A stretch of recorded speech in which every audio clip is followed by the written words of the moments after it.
जिसको भगवान का भजन चाहिए, संसार से अपना कल्याण चाहिए, वह भगवान विष्णु की पूजा करे। क्यों? आत्म माया मृते राजन परस्यानुभवात्मनः न घटे तार्थ संबंध स्वप्न सदृश रिवांजसा। ये आत्मा एक दिन यहां से चला जाएगा। हम लोग कामनाओं के अनुसार ये चाहिए, वो चाहिए, फलाना चाहिए, ढिकाना चाहिए, उसी में व्यस्त रहेंगे, लेकिन कुछ मिलेगा नहीं। हमें जो जरूरत भगवान समझेंगे वही हमें देंगे। अब हमारी जरूरत है कि सामने वाले का मकान गिर जाए महाराज, तो भगवान के सामने वाले का मकान गिरा देंगे? एक छोटा सा बच्चा होता है, उसको श्री राम, उसको ये पता नहीं क्या कहना चाहिए क्या नहीं कहना चाहिए। वो अपने ही घर में छोटे बच्चों से बोलता है, छोटी बच्चों से, इससे मेरी शादी करा दो। तो क्या माँ बाप उससे शादी करा देंगे? नहीं कराएंगे। तो माँ बाप को जो अच्छा लगेगा, बच्चे के लिए जो अच्छा होगा वही माँ बाप करते हैं। 5 साल का बच्चा है, वो बोले कि हम रिवॉल्वर चलाएंगे, तो माँ बाप रिवॉल्वर थोड़ी पकड़ा देंगे उसको खिलौना दे देंगे ताकि खुश भी हो जाए। उसी प्रकार जो हमें जरूरत है वो भगवान को पता है। जरूरत से ज्यादा हम मांगते हैं और नहीं मिलता तो कहते हैं भगवान की पूजा अब नहीं करेंगे। तो नहीं करोगे तो भगवान को क्या बिगड़ेगा भाई? कुछ बिगड़ जाएगा उनको। अरे पूजा नहीं करोगे तो आपका बिगड़ेगा, भगवान का क्या बिगड़ेगा?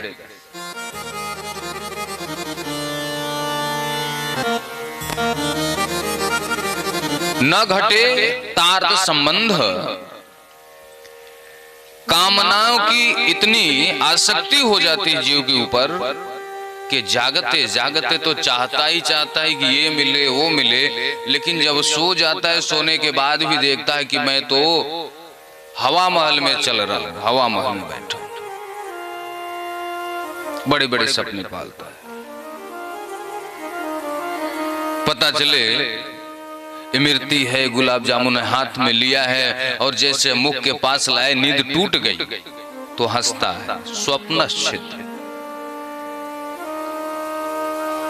किसी से बता, अरे भाई आ तो समय में लड्डू मिला, तो भैया मैं जैसे खाने को सोचा है नींद ही टूट गई है। सपने में पाया सोना चांदी, बड़ा खुश हुआ, नींद टूटी, अरे सब बेकार हो, यही सही का मिल जाता। वैसे ये संसार है। हम लोग जैसे सपने में देखे हुए बात को जगने के बाद हंसते हैं अपने आप के ऊपर,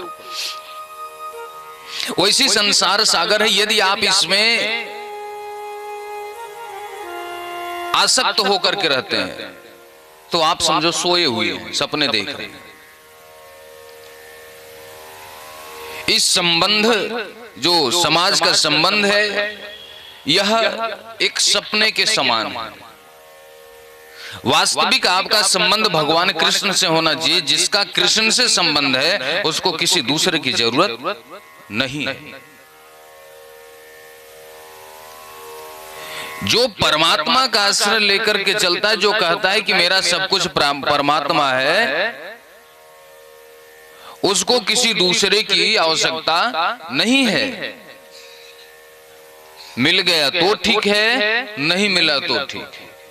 लेकिन जो परमात्मा का आश्रय नहीं लेता है, संसार में भटकता है, वो अपने बाप से भी दुखी होता है, माँ से भी दुखी होता है, पति से भी दुखी होता है, पत्नी से भी दुखी होता है, बेटे से, बेटी से, भाई से, बहन से, पास से, पड़ोस से, वो सबसे दुखी, जीवन भर दुखी रहेगा जिसका आश्रय भगवान में नहीं है। वही कह रहे हैं सुखदेव जी महाराज, न घटे तार संबंध। स्वप्न, जो सपने में हम लोग देखते हैं और जागने के बाद हंसी आती है, वैसी जब जीव को ज्ञान की प्राप्ति होती है, जब इस संसार को समझ जाता है कि संसार है क्या, तो अपने आप के ऊपर हंसता है। और जब ध्यान देना बात के ऊपर, कोई अनायास से हंसने लगे तो उसको क्या कहेंगे? पागल। तेरे प्यार में आधा पागल हूं, पूरा पागल हमको बनाए रखना। तेरे प्यार में आधा पागल हूँ, पूरा पागल हमको बनाए रखना। इस दुनिया से क्या लेना देना राधे, बरसाने में हमको बसाए रखना। तो भगवान के भक्तों को पागल भी कहा गया है। उपनिषद में कहा गया है कि जो महापुरुष होते हैं इनको पागल कहा गया है। राधा रानी कहती हैं केशव वाटिका कुंज में निधि वन में आपके बहुत सारे भक्त पुकार रहे हैं। कन्हैया कहते हैं वो सब पागल हैं, उनके पास कौन जाए। विनोद करते हैं। कन्हैया इसलिए कहे कि यदि संसार के लोग इनको पागल कहते तो उनसे पहले मैं इनको पागल कह दूं, जो पागल है वही मेरा है। यदि भगवान की भक्ति में हमें तर्क करना है तो ठीक है, लेकिन ये कुतर्क किया, वितर्क किया तो फिर भक्ति नहीं मिलेगी, फिर बात गड़बड़ हो जाएगी। भगवान गोविंद कहते हैं ब्रह्मा जी की उत्पत्ति हुई, उनको खुद को पता नहीं कि मैं कौन हूं, कहां से आया हूं। वो कमल नाल में नीचे ऊपर आते जाते रहे। एक दिव्य सहस्त्र हजार वर्ष तपस्या करने के बाद भगवान गोविंद का दर्शन हुआ।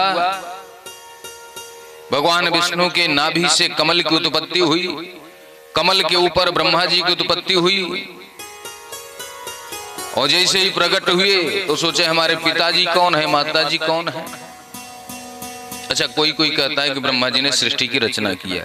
पहले इसको मैं कंफर्म कर दूं। अधिकांश लोग ये कहते हैं ब्रह्मा जी ने सृष्टि का रचना किया। भगवान ब्रह्मा ने ऐसा नहीं किया, क्योंकि ब्रह्मा जी की पहले ही सृष्टि थी। ब्रह्मा जी तो बाद में आए, तो ब्रह्मा जी को बाद में आने का काम क्या था, किस लिए आए, बताता। जब ब्रह्मा जी प्रकट हुए, अपने माता पिता की खोज में कमल नाल में नीचे ऊपर करते रहे। उनको समझने मैं कौन हूं, कहां से आया हूं, मेरे पिता कौन है, मेरी मां कौन है। तो क्षीर सागर में है, उस जल में दो शब्द उनको सुनाई दिया, त और प, अर्थात तपस्या करो। एक दिव्य सहस्त्र हजार वर्ष ब्रह्मा जी ने तपस्या किया। तपस्या करने के फल स्वरूप भगवान गोविंद प्रकट अपने धाम में लेकर के गए। इको कम करवाओ थोड़ा। अपने धाम में लेकर के गए। ब्रह्मा जी का हाथ पकड़ करके कहते हैं आज से आपका नाम विधाता। धात्री मतलब माता, विश्व की माता। पालन पोषण और इसको बढ़ाओ, ये आपकी जिम्मेदारी।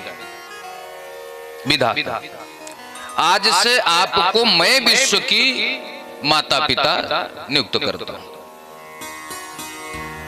बोले महाराज आपने मुझे विधाता कह दिया, मुझे घमंड आ जाएगा, अहंकार आ जाएगा, बड़ा गड़बड़ हो जाएगा। एक बात और स्पष्ट कर दूं, सृष्टि वर्णन चल रहा है। जब सारा ब्रह्मांड भगवान के उदर में है, उदर मतलब पेट, लोग अनायास ही कहते हैं कि सृष्टि का प्रलय हो जाएगा, तो मतलब भगवान के पेट का प्रलय हो जाएगा। विचार कीजिए, यदि पेट में सारा, उदर में ब्रह्मांड समाहित है, यदि सृष्टि का प्रलय होता है तो भगवान के पेट का हो जाए। अब भगवान क्या है, अजर अमर शाश्वत है, उनका कोई चीज नष्ट ही नहीं हो सकता। तो इससे स्पष्ट ये होता है, लास्ट में आएगा, अभी मार्कंडेय ऋषि को भगवान ने दिखाया है। प्रलय कालीन समय जब मार्कंडेय जी भगवान के उदर में प्रवेश करते हैं तो उनको सारा विश्व दिखाई देता है, और जब जिह्वा से बाहर आते हैं तो उनको प्रलय कालीन समय दिखाई देता है। भगवान के उदर में सारा ब्रह्मांड है, और भगवान ने जब पूतना मारने आई थी तो भगवान ने अपनी आंखें बंद की थी। उस समय भी प्रमाण मिला है। तो किसी ने पूछा कि भगवान ने अपनी आंखें क्यों बंद की, तो वर्णन आया कि भगवान के उदर में सारा ब्रह्मांड है, तो सारे चराचर जीव जगत परेशान हो गए कि आज कृष्ण को मारने आई है। तो भगवान गोविंद ने आंख बंद करके सबको आश्वासन दिया कि डरो मत, मैं इनका कल्याण करता हूं। इसलिए सृष्टि का कभी प्रलय नहीं होता। दूसरी बात, भगवान गोविंद कहते हैं अहमेवा समेवाग्रे नान्यद सत सत परम पंचादहम। अहमेवा समेवाग्रे, प्रलय के समय, प्रलय के पहले, प्रलय के बाद,